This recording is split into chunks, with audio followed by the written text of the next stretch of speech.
we're going to release him back to Mom and see if Mom comes and gets him. We'll put him back where we found him, and she will hear his voice and she will come back to him. Let's move away and see if she comes.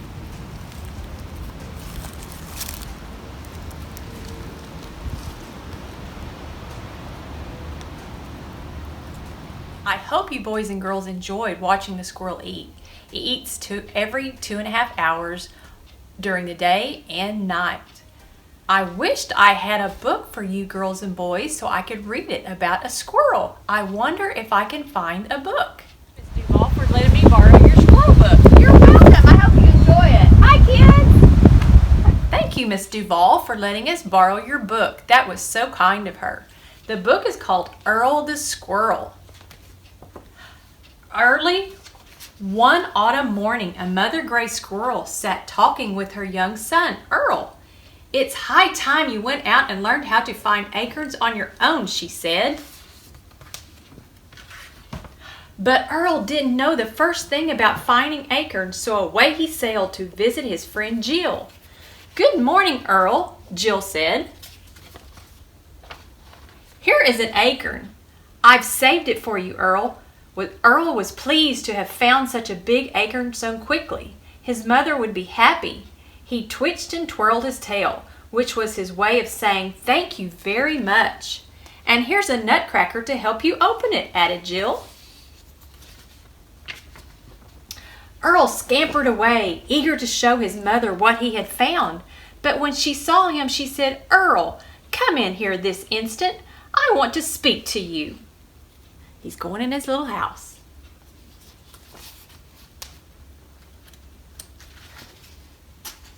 Who ever heard of a squirrel needing a nutcracker? "Why, it's absurd," his mother scolded. "You got it from Jill, didn't you? I'll bet she gave you the acorn too. That girl is making you into the most spoiled squirrel in the world. Now take that nutcracker back right now." So he's running all the way back to Jill's house. "You're back so quickly? And you didn't want the nutcracker? Well, never mind. I have an extra special present for you." And she tied a beautiful red scarf neatly around Earl's furry neck. "I really made it for my doll," she said, "but he wanted you to have it." How proud Earl was of his scarlet scarf. But home he sailed with his tail all unfurled. But when his mother saw the scarf, she said, "Earl, come in here this instant. I want to speak to you." I think he's in trouble again. "Who ever heard of any of us needing something around our neck to keep us warm?" his mother fussed. "Now that girl has done it. You are the most spoiled squirrel in the world."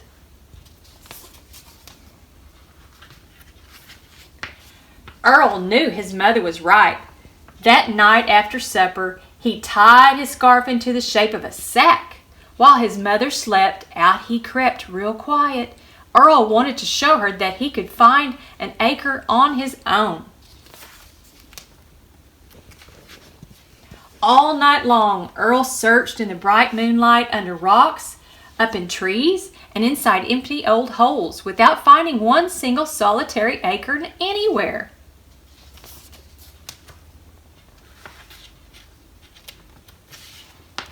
By morning, Earl was very tired. In fact, he was all worn out.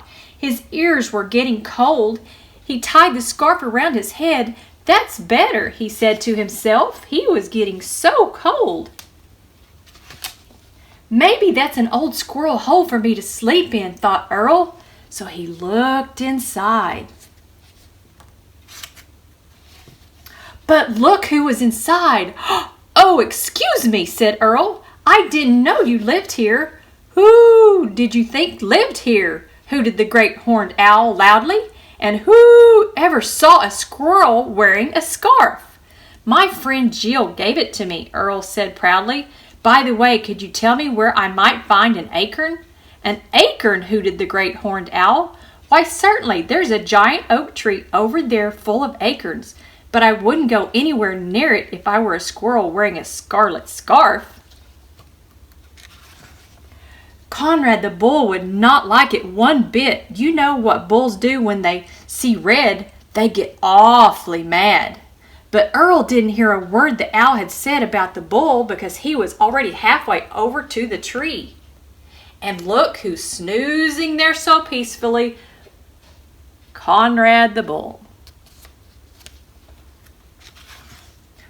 Earl hopped up on top of the bull's burly back. He didn't see Conrad's long, sharp horns. All he saw were acorns galore. "Who's that tickling my shoulder?" the big bull smoldered.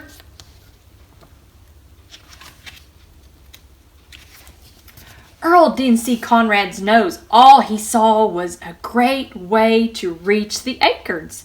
And all Conrad saw was Earl's scarf. Just then, Conrad got awfully mad.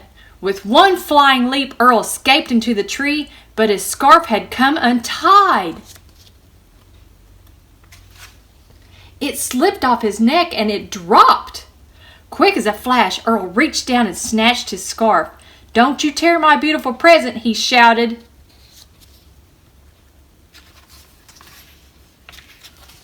Conrad snorted and charged with all his might. He charged right into the tree, and his horns got stuck.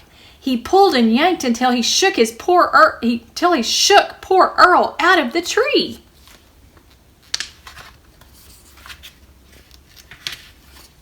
Along with hundreds of acorns. Bunk! One fell right on top of his head. "Thank you, Mr. Bull," said Earl politely. "I didn't mean to put you to all this trouble. I needed only one acorn, but I guess I'll take two. Tomorrow I'll be back for more."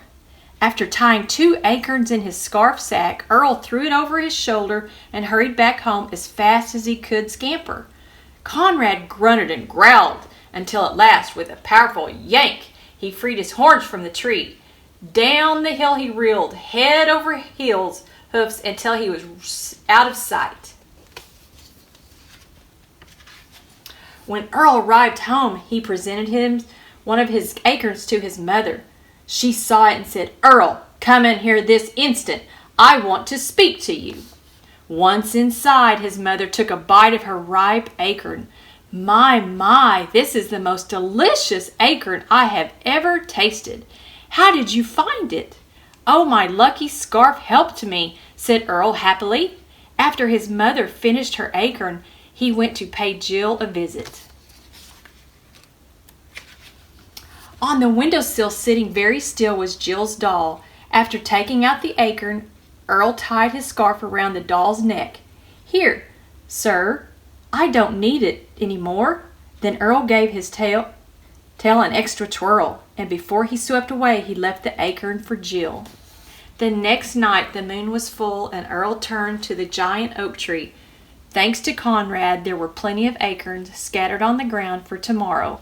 But tonight, Earl scampered up to the high branch and picked one for himself. The end. Okay, remember, boys and girls, next video, I pick another shout out. I hope Landon and all the boys and girls enjoyed the book. See you next time. Bye.